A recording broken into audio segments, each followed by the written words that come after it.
നമസ്കാരം. നിത്യജ്യോതിഷത്തിലേക്ക് എല്ലാ മാന്യ പ്രേക്ഷകർക്കും സ്വാഗതം. ഇന്ന് 1199 ആണ്ട് മേടമാസം 24 തീയതി 2024 മെയ് മാസം 7 തീയതി ചൊവ്വാഴ്ച. ഇന്ന് ചൊവ്വാഴ്ചയാണ്.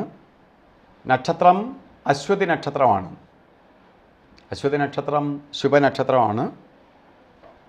നമുക്ക് ഏറ്റവും ശുഭകാര്യങ്ങൾക്ക് അനുകൂലപ്രദമായ നക്ഷത്രമാണ്. പക്ഷേ ശുഭനക്ഷത്രമാണ്, ശുഭകാര്യങ്ങൾക്ക് അനുകൂലപ്രദമായ നക്ഷത്രമാണ്. പക്ഷേ ആഴ്ച ചൊവ്വാഴ്ചയാണ്. ഇന്ന് ചൊവ്വാഴ്ച ആയിട്ട് ബർത്ത്ഡേ വന്നിട്ടുള്ളവർ വളരെ സൂക്ഷിക്കണം. കാരണം ഒരു വർഷത്തെ ഫലത്തെയാണ് നമ്മൾ ചിന്തിക്കുന്നത്. ചൊവ്വ എന്ന് പറയുമ്പോൾ അഗ്നികാരകനാണ് ചൊവ്വ. തീപ്പൊള്ളലേക്കാം, ഇലക്ട്രിസിറ്റിയാൽ അപകടങ്ങളുണ്ടാവാം, ആക്സിഡൻ്റ് ഉണ്ടാവാം, വീഴ്ച, ചതവ്, മുറിവ് ഇവയൊക്കെ വരാം. അതുപോലെ ചൊവ്വ ശത്രുഗ്രഹവും കൂടിയാണ്. ശത്രുക്കളുടെ ശല്യം വർദ്ധിക്കാം. ഇതൊക്കെ ബർത്ത്ഡേ വന്നിട്ടുള്ളവർക്ക്, മറ്റുള്ളവർക്ക് ഒരു ദിവസം ചൊവ്വാഴ്ച ദിവസം ഒന്ന് ശ്രദ്ധിച്ചാൽ മതി. ബർത്ത്ഡേ വന്നിട്ടുള്ളൊരു വർഷത്തെ ഫലത്തെയാണ് ചിന്തിക്കേണ്ടത്. അതുകൊണ്ട് വാർഷിക ഫലത്തെ ചിന്തിക്കുമ്പോൾ ഇന്നത്തെ ബർത്ത്ഡേ വന്നിട്ടുള്ളവർ കുറച്ച് വേറെ സൂക്ഷിക്കണം. അതുകൊണ്ട് നിങ്ങൾ എന്ത് ചെയ്യണം?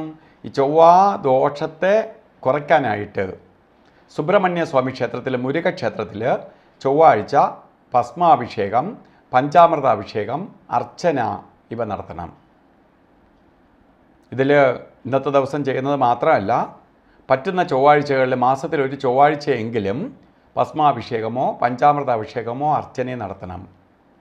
അതുപോലെ ഭദ്രകാളി ക്ഷേത്രത്തിൽ പോയി കുങ്കുമാർച്ചനയ്ക്ക് കൊടുക്കണം പറ്റുന്ന ചൊവ്വാഴ്ച.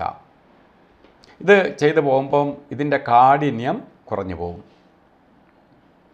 അതുപോലെ ഇന്ന് അശ്വതി നക്ഷത്രമാണ്, നല്ല നക്ഷത്രമാണ്. അപ്പോൾ ഇന്നത്തെ ദിവസം അനുകൂലപ്രദമല്ല.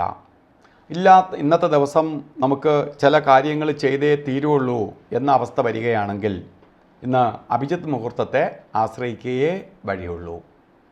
ഇന്ന് അഭിജിത്ത് മുഹൂർത്തം പറഞ്ഞത് ശരിക്ക് 11:57 തൊട്ട് 12:45 വരെയാണ്. ഈ സമയം നമുക്ക് ശുഭകാര്യങ്ങൾക്ക് തിരഞ്ഞെടുക്കാം. അകിലും ഇന്നത്തെ ദിവസം കാര്യങ്ങൾ മാറ്റിവെക്കാൻ ശ്രമിക്കുക. ചില സാഹചര്യങ്ങളിൽ ഇന്ന് ചില ഡോക്യുമെൻ്റ് ഒപ്പിട്ടേ തീരുള്ളൂ. അങ്ങനെ ഒക്കെ വരികയാണെങ്കിൽ അഭിജിത്ത് മുഹൂർത്തത്തിന് പ്രാധാന്യം കൊടുക്കണം. അതുപോലെ ഇന്ന് നമുക്ക് ശ്രദ്ധിക്കേണ്ട 3 കാര്യങ്ങൾ. ഒന്ന്, യാത്രയ്ക്ക് വേണ്ടി ആക്സിഡൻ്റൊക്കെ വരാൻ ഇടയുള്ള ദിവസമെന്ന് ഞാൻ പറഞ്ഞു. അപ്പോൾ രാവുകാലത്തിന് പ്രാധാന്യം കൊടുക്കണം. ഇന്ന് രാവുകാല സമയം പറഞ്ഞത് 3:27 തൊട്ട് രാവുകാലം ആരംഭിക്കുകയാണ്. 3:27 തൊട്ട് 5 മണി വരെ രാവുകാല സമയം. അപ്പോൾ രാവുകാല സമയം 3:27 തൊട്ട് 5 മണി വരെ. കലണ്ടറിൽ രേഖപ്പെടുത്തിയിട്ടുണ്ട് 3 തൊട്ട് 4:30 വരെ എന്ന്. അതുപോലെ നമുക്ക് ശ്രദ്ധിക്കേണ്ട 2 പേരാണ് ഗുളികനും യമകണ്ഠനും. ഇന്ന് ഒന്ന് ചൊവ്വയാണ്, ചൊവ്വയുടെ ആധിക്യമുള്ള ദിവസമാണ്. പക്ഷേ എങ്കിലും ഇപ്പോൾ ഗുളികൻ്റെ സമയം 12:21 തൊട്ട് 1:54 വരെയും, യമകണ്ഠകാല സമയം 9:15 തൊട്ട് 10:48 വരെയും. ഈ സമയം ഒരു ശുഭകാര്യത്തിനും എടുക്കരുത്. ഇന്നത്തെ ദിവസം നമുക്ക് കുറച്ചുകൂടെ ഭാഗ്യദായകമായി തീരാൻ വേണ്ടി വസ്ത്രധാരണത്തിന് വളരെ പ്രാധാന്യമുണ്ട്. ഇന്ന് വസ്ത്രം ധരിക്കുമ്പോൾ റെഡ്, ചുവന്ന വസ്ത്രവും കൂടി നമ്മളെ വസ്ത്രധാരണത്തിൽ ഉൾപ്പെടുത്തണം. ചുവപ്പ് കലർന്ന ഡ്രസ്സും കൂടി. നമുക്ക് ഫുൾ ചുവപ്പ് ഇട്ടുകൊണ്ട് നടക്കാൻ പറ്റില്ല. അങ്ങനെ നടന്നാലും ദോഷം ചെയ്യുന്നതല്ല, കൂടുതൽ എഫക്റ്റ് ചെയ്യും. അല്ലെങ്കിൽ നമുക്ക് ചുവപ്പ് വസ്ത്രത്തിൽ ഷർട്ടായിട്ടോ ഒക്കെ അല്ലെങ്കിൽ ബ്ലൗസായിട്ടോ ഒക്കെ ധരിക്കുക. അല്ലാത്തവർ കുറിയൊക്കെ തൊടുന്നവരാണെങ്കിൽ ചുവന്ന പൊട്ട് ധരിക്കുന്നത് നന്നായിരിക്കും.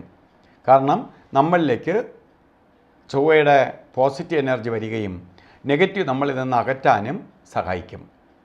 അല്ലാത്തവർ ചുവന്ന ഒരു കർച്ചീപ്പെങ്കിലും കയ്യിൽ ധരിക്കുന്നത്, കയ്യിൽ കരുതുന്നത് നന്നായിരിക്കും. അപ്പോൾ ഇന്നത്തെ ദിവസം നിങ്ങൾക്ക് ഭാഗ്യദായകമായി തീരട്ടെ എന്ന് സർവേശ്വരനോട് പ്രാർത്ഥിച്ചുകൊണ്ട് നിർത്തുന്നു. നന്ദി, നമസ്കാരം.